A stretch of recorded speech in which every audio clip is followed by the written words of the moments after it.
খুনের পর লুট হয় একটি মুঠোফোন, এরপর সেটি একের পর এক হাত বদল হয়েছে। মোট 8 বার, কখনো 500, কখনো 700 টাকায় বিক্রি হয়েছে সেটি। হত্যার রহস্যের কোনো কুল কিনারা না পেয়ে প্রায় 1 বছর পর সেই ফোনের খোঁজে নেমেই তদন্তকারীরা পৌঁছে যান খুনের পরিকল্পনাকারীদের কাছে।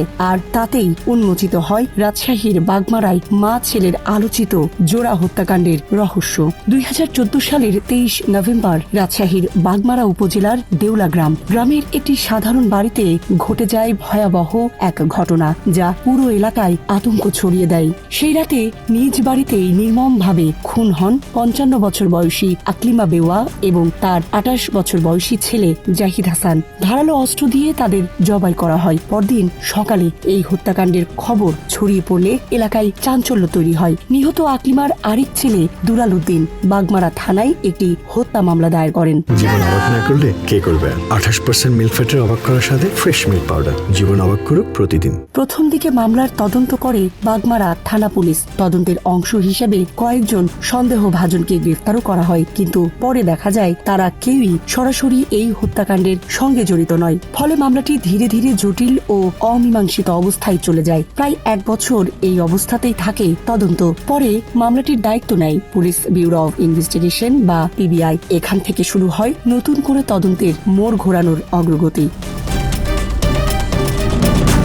পিবিআই তদন্তে শুরুতেই একটি বিষয় সামনে আসে। নিহত আকলিমা বেওয়ার মোবাইল ফোনটি ঘটনার পর থেকে নিখোঁজ ছিল। ঘটনাস্থল থেকে সেটি লুট করা হয়েছিল বলে ধারণা করা হয়। এই মোবাইল ফোনটি পরবর্তীতে পুরো মামলার সবচেয়ে গুরুত্বপূর্ণ সূত্রে পরিণত হয়। তদন্তকারীরা ফোনটির IMEI নম্বর ব্যবহার করে খোঁজ শুরু করেন এবং ধাপে ধাপে এর অবস্থান অনুসরণ করতে থাকেন। দেখা যায় ফোনটি একবার নয়, মোট 8 বার হাত বদল হয়েছে। কখনো 500 টাকা, কখনো 700 টাকায় এটি বিক্রি হয়েছে বিভিন্ন মানুষের কাছে। দীর্ঘ সময় পরে ফোনটি পৌঁছে যায় নেত্রকোনার এক ব্যক্তির কাছে।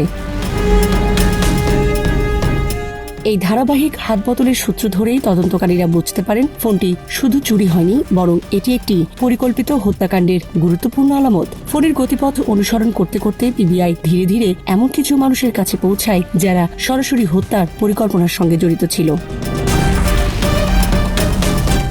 তদন্তে বেরিয়ে আসে যে আকলিমা বেওয়ার সঙ্গে তার চাচাতো দেবর আবুল হোসেন মাস্টারের দীর্ঘদিনের বিরোধ ছিল। স্থানীয় আধিপত্য ও বিভিন্ন সামাজিক আর্থিক দ্বন্দ্ব এই বিরোধকে আরো তীব্র করে তুলেছিল। একইভাবে প্রতিবেশী হাবিবুর রহমানের সঙ্গেও আকলিমার সম্পর্ক ভালো ছিল না। বিশেষ করে স্থানীয় মাদক ব্যবসা এবং প্রভাব বিস্তারকে কেন্দ্র করে তাদের মধ্যে বিরোধ তৈরি হয়। এই দুই ব্যক্তির বিরোধী শেষ পর্যন্ত ভয়াবহ পরিণতির দিকে নিয়ে যায়। পিবিআইয়ের তথ্য অনুযায়ী আবুল হোসেন মাস্টার এবং হাবিবুর রহমান মিলে আকলিমা বেওয়ারকে হত্যার পরিকল্পনা করেন। পরিকল্পনা বাস্তবায়নের জন্য তারা ভাড়াটে খুনি ব্যবহার করার সিদ্ধান্ত নেন। এই দায়িত্ব দেওয়া হয় হাবিবুর রহমানকে, যিনি দুর্গাপুর উপজেলার বিভিন্ন এলাকা থেকে 5 জন ভাড়াটে খুনি সংগ্রহ করেন।